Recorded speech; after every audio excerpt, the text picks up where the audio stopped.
নমস্কার, শিক্ষায় আপনাদের সকলকে স্বাগত। আজকে আমাদের আলোচ্য বিষয় হলো মুঘল সাম্রাজ্য।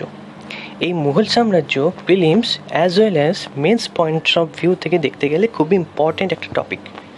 এই টপিকটি যদি আপনি হাতছাড়া করেছেন তাহলে প্রিলিমসে পাস করা কিন্তু আপনার পক্ষে কষ্টসাধ্য হয়ে উঠবে। এই প্রসঙ্গে বলে রাখি, মেডিভেল ইন্ডিয়াতে দুটো মেজর পোর্শন খুবই কভার করা আপনাদের জরুরি। একটা হচ্ছে মুঘল সাম্রাজ্য এবং সুলতান। এই দুটো জায়গা আপনাকে কভার করতে হবে।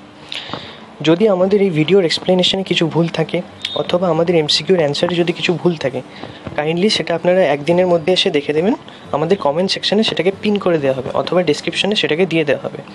এবং আজ থেকে আমাদের সাথে যুক্ত হওয়ার জন্য ভিডিওর ডেসক্রিপশানে আমরা টেলিগ্রাম লিঙ্ক এবং হোয়াটসঅ্যাপ লিঙ্ক দেবো। যারা আমাদের সাথে যুক্ত হতে চান যুক্ত হতে পারেন।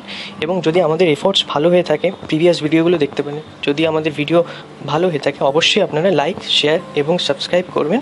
এই বলে আমি আমার ভিডিও আজকে শুরু করছি। আজকে আমাদের প্রথম প্রশ্ন হলো, বাবর কোথা থেকে এসেছেন? সো বাবর ছিলেন ডিসেন্ডেন্ট অফ তৈমুর লং, বাবার দিক দিয়ে, রাইট। এবং চেঙ্গিস খান মায়ের দিক দিয়ে বংশধর, মানে বংশ পেয়েছিলেন। ওকে, সো তিনি সাম্রাজ্য করেছিলেন 1526 থেকে 1530। রেস্টটা তার ছিল তুর্কি, সেকশনটা ছিল চাগতাই। ওকে, অরিজিনালি এসেছিলেন বা রুল করেছিলেন কোথায় না ফারগানা থেকে। ফারগানাটা কোথায়? আফগানিস্তানে। কে ইনভাইট করেছিল? হঠাৎ করে কেন আফগানিস্তান ছেড়ে দিয়ে এখানে এলেন? সো ইনভাইট করেছিল দৌলত খান লোদি, সুবেদার অফ পাঞ্জাব আলম খান লোদি এবং রানা শঙ্কর। এই যে আলম খান, কথায় কথায় বলে না যে ভাই ভাই গণ্ডগোল। ওকে, তো এই যে আলম খান হচ্ছে আসল কালপিট। ইনি কিনা uncle of Ibrahim Lodi. Okay, so যার সাথে পানিপথের প্রথম যুদ্ধ হয়েছিল, first battle of Panipat in the year 1526, তিনি হলেন ইব্রাহিম লোদি। বাবর ফার্স্ট এই যুদ্ধে গান পাউডার আর মিলিটারি ওয়েপেন্সের ইউজ করেছিলেন। ওকে, সো আরও কিছু ছোটো ছোটো যুদ্ধ আছে যেটা বাবর সম্বন্ধে জানা খুবই জরুরি। আপনারা নিশ্চয়ই কেজিএফ সিনেমাটা দেখেছেন। তো সিকোয়েন্সটা যদি আমি ধরি, KGF, এফটাকে বাদ দিয়ে ওখানে সি দিলাম। Okay, KGC। তো K for Khanua, okay, G for Ghaghra, okay, C for Chanderi. 1527, 1529, 1528 respectively. এইখানে এই যে তিনটে যুদ্ধ আপনি প্রিলিমসে খুব প্রশ্ন পাবেন এবং মেন্সে এখান থেকেও প্রশ্ন পাবেন।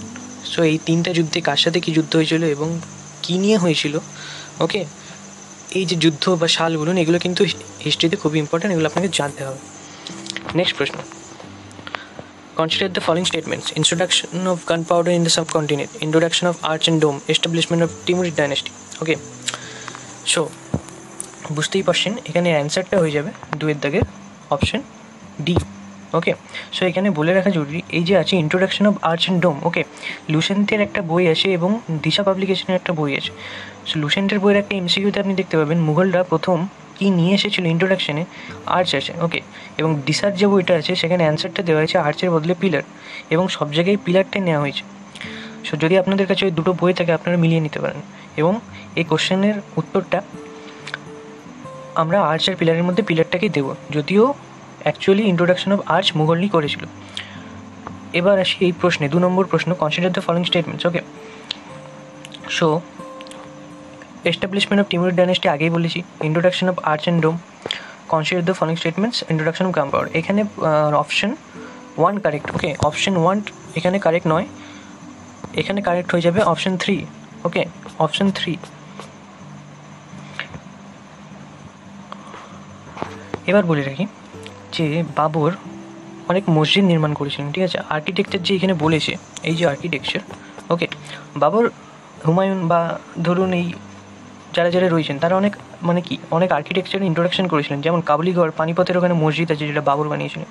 হুমায়ুন বা দিনপানার ওখানে যে জামালি মসজিদ আছে, দিনপানা এবং জামালি মসজিদ এই দুটো, ওকে, হুমায়ুন তৈরি করেছেন। হুমায়ুনের যে ওয়াইফ হাজি বেগম, তিনি হুমায়ুনের টম তৈরি করেছেন।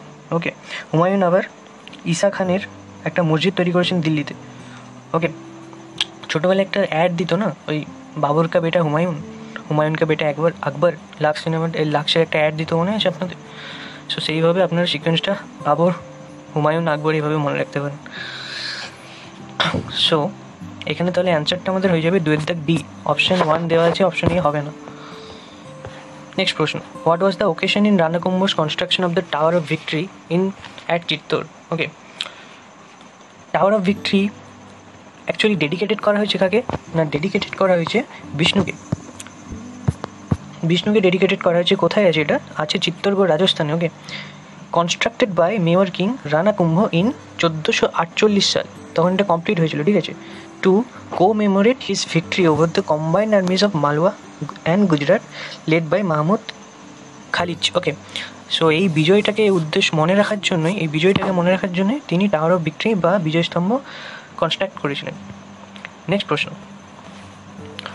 Alam Khan one of those who invited Babur. একটু আগে বলেছিলাম আলম খানকে, ওই কাকু কাকু যুদ্ধ, ভাই ভাই যুদ্ধ, ওকে, ভাইপোরা ভুগছে, একই কেস। তো এখানে অ্যান্সারটা হয়ে যাবে 4 দাগের A, an uncle of Ibrahim Lodi. অ্যান্সারটা হবে 4 দাগের A, an uncle of Ibrahim Lodi and pretended to the throne of Delhi. এখানে অ্যান্সারটা এটা হবে না। নেক্সট প্রশ্ন, আচ্ছা, the battle of Khanwa was of greater significance than that of Panipat.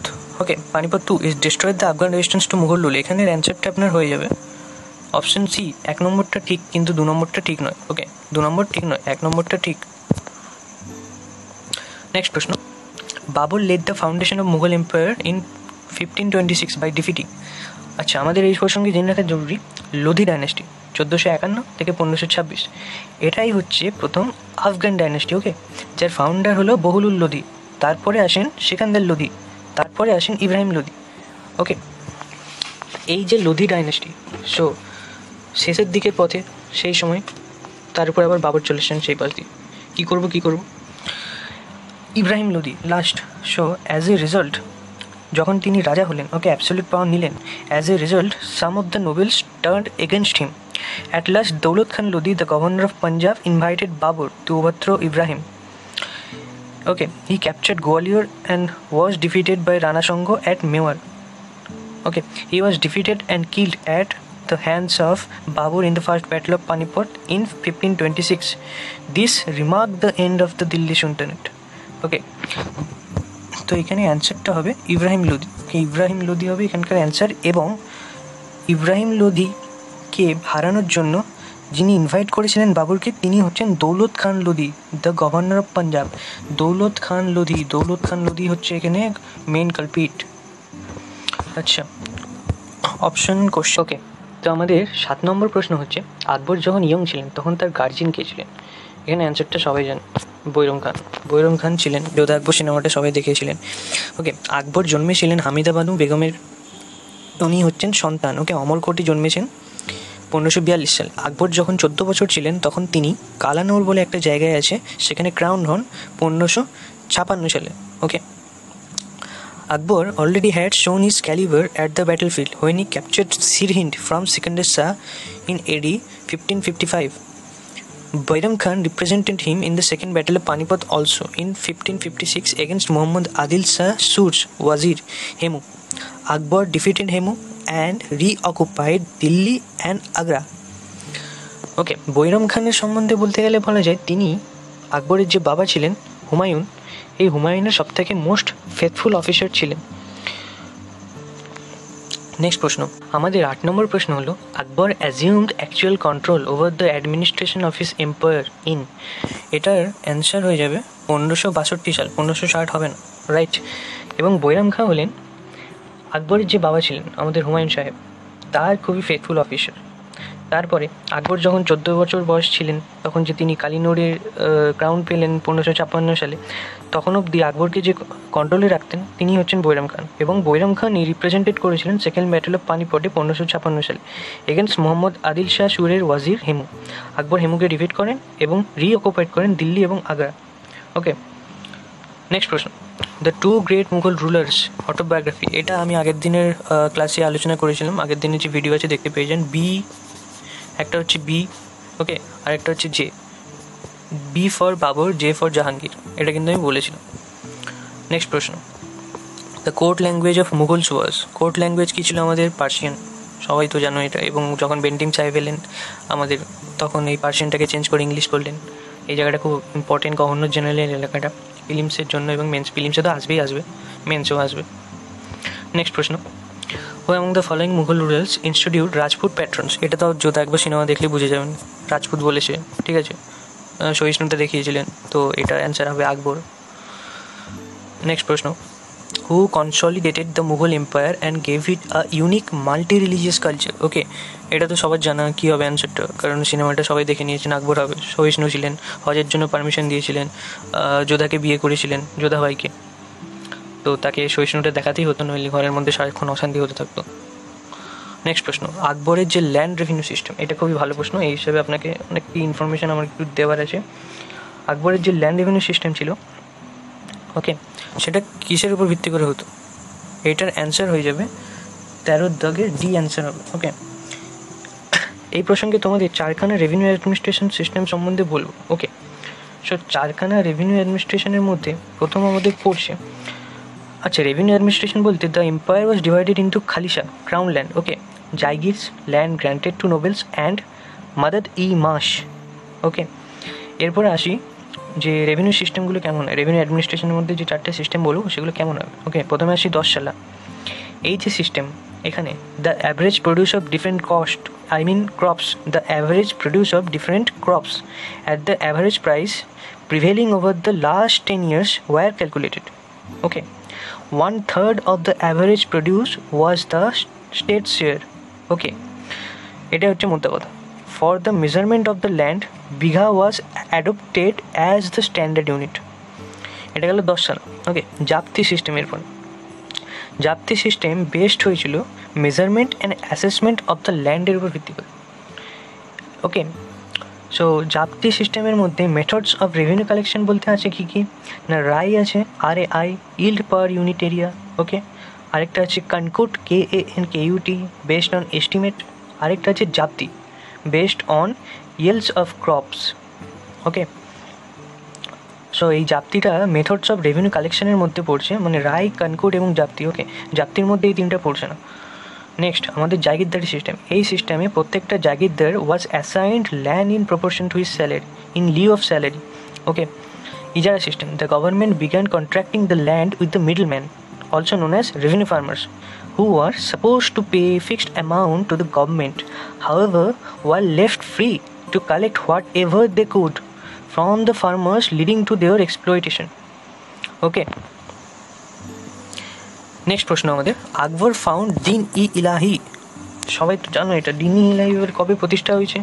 ওকে, ইবাদতখানা কি না, ইবাদতখানা হচ্ছে house of worship, meeting or meeting house. Okay, house of worship বা মিটিং হাউস 1575 সালে ফতেহপুর স্বীকৃত হয়েছিল। ওকে, তারপরে আসে আমাদের দিন-ই-ইলাহি 1582 সালে। দিন-ই-ইলাহি মানে কি, religion of God or divine faith. এইটাই হচ্ছে কেন করেছিল Akbar, establish a national religion which would be acceptable to the Muslims and Hindus. Akbar এইটা যদি আকবরই না পারেন, তিনি এত বড় শক্তিশালী হয়ে আজকের দিনে সেটা কোথায়, কীভাবে হবে, এগুলো ভাববার বিষয় আছে। নেক্সট প্রশ্ন, দিন-ই-ইলাহি ওয়াজ অ্যাকসেপ্টেড বাই, কে অ্যাকসেপ্ট করেছিল ফার্স্টে? আমাদের বীরবল সাহেব। ওকে, বীরবল সাহেব হচ্ছেন আমাদের খুবই একজন রসিক মানুষ। তিনি ছিলেন courtier in the administration of Akbar. ইনার অ্যাকচুয়াল নাম কি, খুব প্রশ্ন আছে, Mahesh Das, M for Mahesh. Okay, he was conferred the title of Raja by Akbar. He frequently had witty and humorous exchanges with Akbar. Next প্রশ্ন, Babur won the battle of Panipat because of, এটার answer কী হবে? এটার অ্যান্সার হবে মিলিটারি স্কিল। ওই তো এনেছিল আমাদের গান পাউডার, বন্দুক, এই যে কামান, ধুম করে উঠে গেল। ওকে, নেক্সট প্রশ্ন, বাবর কোথায় মারা গিয়েছিলেন? খুবই ভালো প্রশ্ন এটা। এই প্রশ্নটার সাথে জাহাঙ্গীরের হচ্ছে একটা জিনিস ঢুকিয়ে দেয়, সে আমি আলোচনা করছি। বাবর মারা গিয়েছিলেন 1530 সালে। ওকে, এবং ওয়াজ বিউরিড অ্যাট আরামবাগ, আগ্রাতে। লেটার তার বডিকে নিয়ে চলে যাওয়া হলো আরামবাগ থেকে কাবুলে। কেন করেছিলেন এটা আমিও জানি না। ওকে, যারা পিএইচডি করছেন তারা হয়তো জানতে পারবেন। সো এখানে দুটা এখান থেকে সিকোয়েন্স বেরোচ্ছে, একটা হচ্ছে আগ্রাতে বিউরিড হয়েছিলেন 1 নম্বর। ওকে, আগ্রাতে বিউরিড হয়েছিলেন 1 নম্বর। নেক্সট তার বডিটাকে নিয়ে চলে যাওয়া হয়েছিল কাবুলে। নেক্সট তার যে বডি, এই যে বডিটাকে নিয়ে চলে যাওয়া হয়েছিল কাবুলে। ওকে, সো নেক্সট প্রশ্ন, এই যে লাহোর, আচ্ছা এখানে এই লাহোরের বডি কোথায় বললে, মানে কোথায় বিউরিড হয়েছিলেন বা টং কোথায় আছে, এটা বললে হবে আমাদের জাহাঙ্গীরের হবে লাহোরে। নেক্সট প্রশ্ন, the Mughal empire who died to a sudden fall from a staircase. Okay, staircase থেকে পড়ে কে মারা গিয়েছে, এটাই হচ্ছে আমাদের প্রশ্ন। ওকে, সো আমাদের যে মুঘলসরা, হুমায়ুন ছিলেন যিনি আমাদের, okay, Humayun second coronation was organised in, আচ্ছা না, 1556 সালে তিনি হচ্ছেন পড়ে গেছিলেন স্টেয়ার থেকে লাইব্রেরির। ওকে, যেই জায়গাটায় লাইব্রেরিটা ছিল সেই জায়গাটা হচ্ছে আমাদের শেরমন্ডল, দিল্লিতে, এবং তিনি ওই জায়গাটায় মারা যান। ওকে, এবং এই প্রসঙ্গে বলে রাখা একটা জরুরি, দিনপানা যে ক্যাপিটালটা ছিল, মানে দিনপানা যে জায়গাটা ছিল সেটা ছিল হুমায়ুনের সেকেন্ড ক্যাপিটাল। ওকে, তো আমাদের 19 দাগের প্রশ্ন হলো, দিন-ই-ইলাহি কেন সাকসেস পায়নি? এটার রিজন কী হবে 19 দাগে, কেন সাকসেস পায়নি 19 দাগে? এখানে অ্যান্সার হবে অল অফ দ্য অ্যাবাভ। কেন? আকবরের পর এটা কেউ প্যাট্রোনাইজ করেনি, মুসলিমরা সেটাকে আবার মানেনি, এবং সুটেবল প্রজেক্টেড মাস, এটা সবথেকে বেশি ইম্পর্টেন্ট। কোনো একটা জিনিসের জন্য কী ইম্পর্টেন্ট, তাকে পপুলার করার জন্য প্যাকেজিং, প্রেজেন্টেশন, ওকে, এইগুলো কিন্তু ইম্পর্টেন্ট। দো ইট ওয়াজ a collection of good principal হলে হবে না, তাকে রিপ্রেজেন্ট করতে হবে, প্রেজেন্টেশন করতে হবে, তবেই এগোবে কাজ। নেক্সট প্রশ্ন, বাই কনকোয়ারিং, এই যে ডায়লগটা মেরেছে এইখানে, বা এই এত বড় যে ডায়লগটা কে মেরেছে? এই ডায়লগটা আমাদের মেরেছে আকবর সাহেব। ডায়লগটা আপনাকে মনে রাখতে হবে। আমাদের নেক্সট প্রশ্ন, who amongst the following Mughals is regarded more as adventurer? Okay, এখানে অ্যান্সার হয়ে যাবে আমাদের বাবর সাহেব। কেন বাবর সাহেব? বাবর সাহেব কেন হতে যাবেন? ইনি ছিলেন বাবার দিক দিয়ে কি তৈমুল্লং, রক্ত গরম, মায়ের দিক দিয়ে চেঙ্গিস খান, আরও রক্ত গরম। দুটো রক্ত গরম একসাথে মিলে গেছে, তো থাকতে পারে শান্তিতে? ও তো অ্যাডভেঞ্চার প্রিয় হবেই হবে। নেক্সট প্রশ্ন, the most famous court poet in Hindi literature of the Akbar was? এটা খুবই ভালো প্রশ্ন, এখানে আপনাদের অনেক ইনফরমেশন দেওয়া আছে। এখানে অ্যান্সারটা হয়ে যাবে আপনাদের আব্দুল রহিম খানি খানান। ওকে, আব্দুল রহিম খানি খানান ছিলেন আমাদের নবরত্ন মধ্যে অন্যতম। তিনি ছিলেন ছেলে কার? বৈরাম খানের। ওকে, কী জন্য বিখ্যাত? Known for his Hindi couplets. So Navratna আমাদের ছিল আবুল ফজল, ফাইজি, তানসেন, বীরবল, টোডরমল, মানসিং, আব্দুল রহিম খানি খানা, আজিরাউদ্দিন, মুল্লা, দো, পিঁয়াজ, 9 জন। সো প্রত্যেকের ইনফরমেশন দেওয়া খুবই জরুরি ফিল্মস বেস করে। মেন্সে এইসব জায়গা থেকে এত ইজি আর দেয় না, টুকটাক দেবে। ওকে, এখন হিস্ট্রি কোয়েশ্চেন প্রচণ্ড টাফ হচ্ছে আগের তুলনায়। আবুল ফজল ছিলেন, he was the wazir of Akbar, he wrote the Akbarnama. এই প্রসঙ্গে বলে রাখা জরুরি, আকবরই লিটারেট ছিলেন, সে কোনোদিনও আকবরনামা লিখতে পারেন না। আকবরনামা তার উপর লেখা হয়েছে, কে লিখেছেন? না আবুল ফজল লিখেছে। Okay, and also led the Mughal imperial army in the war in Deccan. Okay, Faizi Abul ফজলের যে ব্রাদার এবং হিস্টোরিয়ান ছিলেন আকবরের কোর্টে, তার ফেমাস ওয়ার্ক কি? আবুল ফজলের ভাই ফাইজি আবুল, তার ফেমাস ওয়ার্ক কি? Lilavati of mathematics. Akbar appoint করেছিল তাকে তার ছেলে টিচার হিসেবে, কিন্তু করলে কী হবে, ভালো শিক্ষা দিলে কী হবে, সে ওই সালিম আর আনারকলি মিলেই তো বিদ্রোহ করে দিয়েছিল। Tansen, believe to be one of the greatest musicians of all time, he was born to a Hindu family. Okay, he served as the court musician to King Ramchandra of Mewar and was sent to Akbar's court. He accepted Islam at the hands of great Sufi saint. এটা খুবই important. কার হাত ধরে তিনি ইসলামে এসেছিলেন? Shaikh Mohammad Ghaus of Gwalior. It was believed that Tansen made miracles. তিনি মেঘ, মল্লর, দীপক এইসব রাগা ইউজ করে নাকি বৃষ্টি আনতে পারতেন এবং আগুন আনতে পারতেন। এটা কিন্তু শোনা কথা, এবং মিরাকেল হয়েছে বলেই হয়তো ইনফরমেশন এখানে প্রোভাইড করছে সবাই। নেক্সট হচ্ছে বীরবল, কে ছিলেন? Courtier in the administration of আকবর। আসল নাম কি? মহেশ দাস। ওকে, তাকে রাজা উপাধি কে দিয়েছিল? আকবর দিয়েছিল। Okay, he frequently had witty and humorous exchanges with Akbar. Next Todarmal, কে ছিল? আকবরের ফিনান্স মিনিস্টার। কী করেছিল? ইন্ট্রোডিউস করেছিল standard weight for measurement. Okay, আর কি দায়িত্ব নিয়েছিল? রেভিনিউ ডিস্ট্রিক্টের দায়িত্ব নিয়েছিল। এই রেভিনিউ কালেকশন অ্যারেঞ্জমেন্ট সে যে করেছিল তাকে কী বলা হয়? তোদরমলের বন্দোবস্ত সিস্টেম বলা হয়। এটাকে কে গ্রহণ করেছিল? ব্রিটিশরা গ্রহণ করেছিল, মুঘলের পরে কালেকশন করেছিল, মডেল হয়েছিল এটা। নেক্সট আমাদের রাজা মানসিং, কে ছিল? রাজা অফ আম্বার ছিল। কে ছিল? মনসবদার ছিল। আর কে ছিল? ট্রাস্টেড জেনারেল অফ আকবর ছিল। He was the grandson of Akbar's father in law Bharmal. Bharmal নামটা তো শোনা, যোধা আকবর সেনাবাহিনী।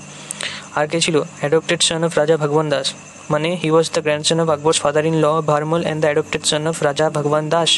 হি assisted Akbar in many battles, তার মধ্যে অন্যতম হলদিঘাটি।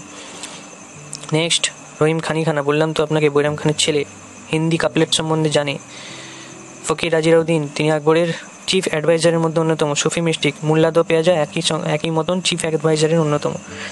আমাদের নেক্সট প্রশ্ন, which of the following was build by Akbar? Okay, এখানে অ্যান্সার হয়ে যাবে আগ্রা ফোর্ট। এই আগ্রা ফোর্ট জানলে আপনাকে শুধু হবে না, কোন ফোর্ট কে তৈরি করেছে সেগুলো কিন্তু আপনাকে জানতে হবে। Agra fort, Daulatabad, red fort, Golconda fort, এসব আপনাকে জানতে হবে। তো আগ্রা ফোর্ট আকবর স্টার্ট করেছিল 1565 সালে, তারপর ট্রান্সফার হয়েছে পাওয়ার, মানে যখন মারা যান তারপর গ্র্যান্ডসনের কাছে যে শাহজাহান, তিনি তখন সেইখানে কিন্তু মার্বেল টার্বেল বসিয়েছিলেন। আচ্ছা, এটা খুবই আনকমন প্রশ্ন বা কমন প্রশ্নের মধ্যে বলতে পারেন। যারা পড়াশোনা করেন তারাই জানেন, আর যারা করেন না তারা জানেন না, সোজা কথা। এখানে অ্যান্সার হয়ে যাবে রুলার অফ গোয়ালিয়রের কাছ থেকে কোহিনূর ডায়মন্ড হুমায়ুন রিসিভ করেছিল। নেক্সট প্রশ্ন, এইটা হবে আমেরিকাকে ডিসকভার করেছিল আমাদের। এখানে অ্যান্সার হয়ে যাবে আবুল ফজল। খুবই ভালো প্রশ্ন 25-এরটা। ওকে, এইখানে আপনাদের কিছু ইনফরমেশন দেওয়া আছে আমার। এই যে হেড অফ মিলিটারি ডিপার্টমেন্ট, ওকে, 26-এর দাগের যে প্রশ্ন সেখানে বলা আছে মিলিটারি ডিপার্টমেন্টের হেড কে ছিল। এই প্রসঙ্গে মেন্সের ভিউ থেকে আপনাকে সেন্ট্রাল অ্যাডমিনিস্ট্রেশন সম্বন্ধে জানতে হবে। কী জানতে হবে না, আকবর অর্গানাইজ করেছিল central machinery of administration on the basis of division of powers. Okay, so পলিটিতে একটা কনফিউশন হয়, what is division of power and what is separation of power. এই জায়গাটা কিন্তু আপনার হোম টাস্ক। প্রত্যেকটা ভিডিওতে আমি একটু হোম টাস্ক দিই এবং যে জায়গাগুলো আপনাকে ফলো করতে বলি সেই জায়গাগুলো কিন্তু আপনাকে ফলো করতেই হবে, নইলে কিন্তু মেন্সের দিক দিয়ে আপনি বা প্রিলিমসের দিক দিয়ে আপনি একটু পিছিয়ে পড়তে পারেন। ওকে, হোম ট্যাক্স দেওয়ার অর্থ এই নয় যে ভিডিও দেখে ছেড়ে দাও, আপনাকে সেই জিনিসটা জানতে হবে বলে আমি এখানে প্রেশার দিচ্ছি যে what is division of power and what is separation of power. So এই ডিভিশন অফ পাওয়ার ভেরিয়াস ডিপার্টমেন্টসের মাধ্যমে চেকস এবং ব্যালেন্সের মাধ্যমে করেছিল আকবর, ঠিক আছে। কিং এবং যে রাজা ছিল সেই হচ্ছে সবার মধ্যে পাওয়ার ছিল। ওকে, এবার the wakil deputy of the king was stripped of all his powers after Bairam Khan's death. Okay, central অ্যাডমিনিস্ট্রেশনের কিছু লোক ছিলেন, যেমন ওয়াজিদ ছিলেন প্রাইম মিনিস্টার, দিওয়ানের যে রেসপন্সিবিলিটি ছিল সে কিন্তু এক্সিকিউটিভ, রেভিনিউ, ফিন্যান্স, এই তিনটার মধ্যেই সে কাজ করতো। ওকে, সো যে আমাদের মীর বক্সি ছিল, he was the head of the military department. এই যে মীর বক্সি মুঘল আর আরিজি মামলুক, ওকে, আরিজি মামলুক সুলতান দুটারই একই কাজ। নেক্সট আমাদের মীর সামান অর খান সামান, এটা কি ছিল না, in charge of the royal house holds like building, roads, gardens etcetera. Sadr ছিলেন in charge of religious matters. Chief Qazi ছিলেন জুডিশিয়ারি ডিপার্টমেন্টের হেড। বারিড হচ্ছে আমাদের স্পাই। মুস্তাফি হচ্ছে অডিটর জেনারেল। এই সেন্ট্রাল অ্যাডমিনিস্ট্রেশনের পরে প্রভিন্সিয়াল অ্যাডমিনিস্ট্রেশন ফিল্মসে অতটাও দেয় না, 2-4টে দেয়, যেমন মেন ওয়ার্ড হচ্ছে সুবেদার কে ছিল, প্রভিন্স ছিল, গভর্নর ছিল, প্রভিন্সিয়াল দিওয়ান ছিল, ডিস্ট্রিক্ট ও সরকারের মধ্যে কী পড়ছে, পরগনার মধ্যে কী পড়ছে, ভিলেজের মধ্যে কী পড়ছে। প্রভিন্সিয়াল অ্যাডমিনিস্ট্রেশনের হচ্ছে ফার্স্টে ডিস্ট্রিক্ট ও সরকার আছে, তার নিচে পরগনা, সবার গ্রাস রুটে ভিলেজ আছে। তো ডিস্ট্রিক্টের আন্ডারে আছে ফৌজদার, আমিল, কোতোয়াল। ফৌজদার হচ্ছে আমাদের হেড অফ দ্য সরকার, ঠিক আছে। আমিল হচ্ছে আমাদের কালেক্টিং রেভিনিউ করতো এবং পেট্রোলিং করতো রোডসে। কোতোয়াল হচ্ছে মেনটেন ল করতো। পারগানার আন্ডারে আছে শিকদার বা আমিন হচ্ছে আমাদের রেভিনিউ অফিসিয়াল, আর শিকদার হচ্ছে আমাদের অ্যাডমিনিস্ট্রেটিভ হেড। ভিলেজের মধ্যে কি আছে, লম্বারদার আছে, ভিলেজ হেডম্যান আছে, এবং পাটওয়ারি আছে। পাটওয়ারি মানে কি, ভিলেজ অ্যাকাউন্টেন্ট। ওকে, সো এই যে সেন্ট্রাল অ্যাডমিনিস্ট্রেশন বলুন বা প্রভিন্সিয়াল অ্যাডমিনিস্ট্রেশন বলুন, আপনাকে কিন্তু জানতে হবে এটা। 27 প্রশ্ন, which of the following are true about mansabdari system. এখানে অ্যান্সার হয়ে যাবে option number A. Okay, option A এখানে কারেক্ট অ্যান্সার। এবার মনসব সম্বন্ধে একটু ছোটোখাটো ইনফরমেশন জেনে রাখাই ভালো। Mansabdari system was another feature of the administration during Akbar's reign to organise the mobility, okay, as well as the army. Okay, Akbar কে ছিলেন না, তিনি প্রথম রিলিজিয়ান এবং পলিটিক্স দুটোকে কিন্তু সেপারেট করতে পেরেছিলেন, এবং তার অ্যাডমিনিস্ট্রেশনের একটা ফিচার ছিল মনসবদারি সিস্টেম। নেক্সট প্রশ্ন, এখানে অ্যান্সার হয়ে যাবে অপশন এ, 27টা option A. Which of the following were the features of the mansabdari system. এখানে অ্যান্সারটা হয়ে যাবে অপশন 2 এবং অপশন 3 জয়েন্ট, ব্র্যান্ডিং হোর্সেস এবং lack of distinction between civil and military departments. Option 2 and option 3 হবে এখানের answer. Mansabdari, which of the following were features. Okay, এখানে features হবে 2 আর 3। নেক্সট প্রশ্ন আমাদের, আচ্ছা, এই যে কন্টেম্পোরারি বলেছে, দেখুন এখানে অ্যান্সারটা হচ্ছে আমাদের 1 2 3 4, 1 2 3 এবং হচ্ছে আমাদের 4। ওকে, 1 2 3 4 হচ্ছে এখানে আমাদের অ্যান্সার হবে 29-এর থেকে অপশান এ।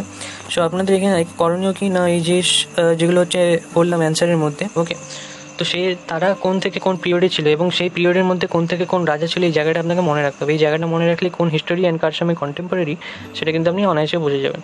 যেমন আপনি গভর্নর জেনারেল মনে রাখেন টাইম পিরিয়ড দিয়ে বা সিরিয়াল দিয়ে, সেরকমভাবে এগুলো মনে রাখতে হবে। ফিল্মসে 1-2 আসবে, না পারলে কিন্তু খুবই কষ্ট পাবে ফিল্মসে যদি না হয়।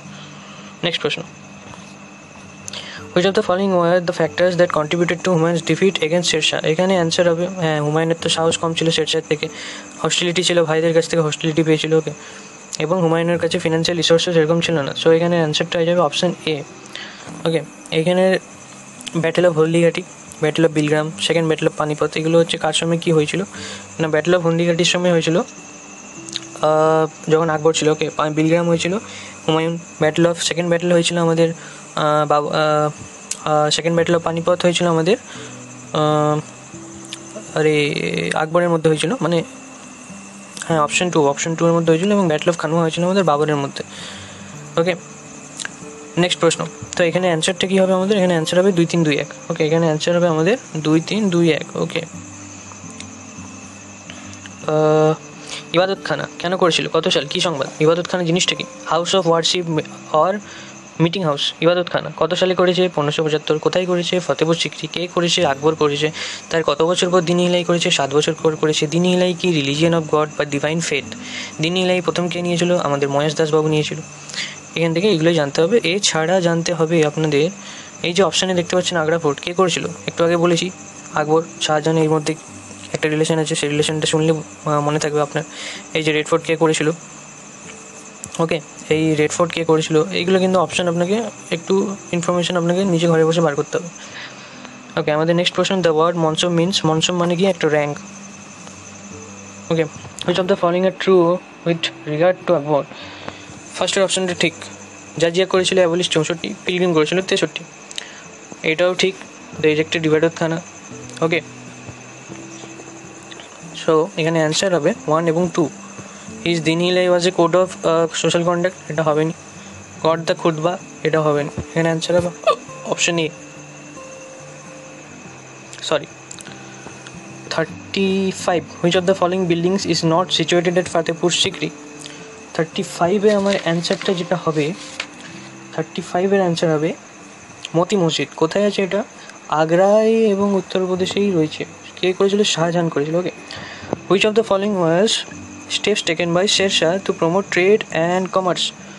ওকে, এখানে অ্যান্সারটা আমার হবে 1 3 and 4। Travel safe for traders, abolishing internal duties and levying taxes only at the points of imports and sale, building sarais along road wells. আর আমাদের শেরশাহ বা গ্র্যান্ড ট্যাঙ্ক রোড হচ্ছে NH1। ওকে, NH1। অপশানে NH2ও দিতে পারে একসাথে মিশিয়ে। অনেক জায়গায় MCQ করতে গিয়ে আমি পেয়েছি এটা। নেক্সট প্রশ্ন, Sher Shah is well known for his administrative skill. শেরশাহকে অ্যাডমিনিস্ট্রেটিভ কোন স্কিলে জানা যেত? না, ল্যান্ড রেভিনিউ সিস্টেমের জন্য শেরশাহকে জানা যেত। ওকে, ল্যান্ড রেভিনিউ সিস্টেমের জন্য জানা যেত। সড়কি আজম সবথেকে বড় আমাদের NH1 আর NH2 যেটা বললাম আপনাকে করেছিল আমাদের Sher Shah. Okay, who among the following Indian rulers was contemporary of Akbar? এটা আমাদের খুবই ভালো প্রশ্ন, খুব কমন প্রশ্ন। প্রত্যেকটা মানে কী বলবো আপনাকে, যখনই কোনো একটা প্র্যাকটিস সেট নিয়ে বসবেন তো এই প্রশ্নটা দেখতেই পাবেন। আকবরের যে আর্লিয়েস্ট ক্যাম্পেন ছিল তার রানী দুর্গাবতীর বিরুদ্ধে ছিল। আচ্ছা, গড় কাটাঙ্গা এই জায়গাটার মধ্যে রানী দুর্গাবতী থাকতেন এবং এই জায়গাটা হচ্ছে গোন্ড এবং রাজপুত প্রিন্সিপালিটিস মধ্যে পড়ে। ওকে, নেক্সট প্রশ্ন আমাদের, কনসিডার দ্য ফলোইং স্টেটমেন্টস। ওকে, 40-এর দাগের অ্যান্সার হবে নাইদার 1 নট 2। কেন? এই যে প্রশ্নটা বলা হয়েছে টেকনিক্যালি কিন্তু এটা ভুল। শেরশাহ কিন্তু তখন মরে গিয়েছিল। ওকে, শেরশাহ কিন্তু মরে গিয়েছিল। Babur got a chance to return in 1555, but that time Sher Shah and his son Islam Shah who ruled up to 1553 had died. Okay, এই জায়গাটা কিন্তু ইম্পর্টেন্ট। টেকনিক্যালি কিন্তু এই লাইনটা ভুল, আর এই লাইনটা তো আপনার ভুলই ভুল। সো এখানে অ্যান্সার হবে ডি, অপশান ডি। আচ্ছা, একটা জিনিস ভুলে গেলাম বলতে, হুমায়ুনের যে সাম্রাজ্যবাদ ছিল সেটা 1530 থেকে 1540 ছিল এবং 1555 থেকে 56 ছিল। তারপরেই কিন্তু আকবর 1556 সালে কালানুরে ক্রাউন্ড হয়ে গেল। ওকে, সো এখানে দুটা যুদ্ধ খুবই ইম্পর্টেন্ট আমাদের, দুটা যুদ্ধ ইম্পর্টেন্ট। একটা আমি বাবরের ক্ষেত্রে বলেছিলাম KGF। ওকে, KGC হিসাবে মনে রাখতে বলেছিলাম, KGF সিনেমাটার নাম, এফটাকে রিপ্লেস করি। হুমায়ুনের আরেকটা আছে আমাদের কেসি পালের ছাতা। দুটারই কে ফার্স্টে, একটা KGF একটা কেসি, আপনারা একটু গোলাতে পারে। ওকে, কেসি বলতে কনৌজ এবং চৌসার। কনৌজ হচ্ছে আমার বিল্লগ্রামের যুদ্ধ 1540 সালে, হুমায়ুন ওয়াজ ডিফিটেড বাই শেরশাহ। ওকে, এটা হচ্ছে আমাদের 1540 সাল এবং 1539 সালে ফার্স্ট হয়েছিল। 1539 চৌসার, 1540 হচ্ছে কনৌজ। আমি মনে রাখার জন্য কেসি পালের ছাতা বললাম। ওকে, আপনি আপনার নিজের মতো মনে রাখতে পারেন। তো ব্যাটল অফ চৌসা যেটা প্রথমে যুদ্ধ হয়েছিল শেরশাহের সাথে, সেখানে হুমায়ুনের আর্মি খুবই ব্যাডলিভাবে হেরে গিয়েছিল। ওকে, কিন্তু হুমায়ুনকে বাঁচিয়ে নিয়েছিল কি? নিজাম। সেকেন্ডে যেটা হবে, হুমায়ুন কিন্তু ডিফিট হয়ে গেছিলো, তারপরেই কিন্তু সে 15 বছরের জন্য পালিয়ে যায়। ওকে, এইটা হচ্ছে আসল স্টোরি আমাদের। শিক্ষায় আপনাদের সকলকে স্বাগত।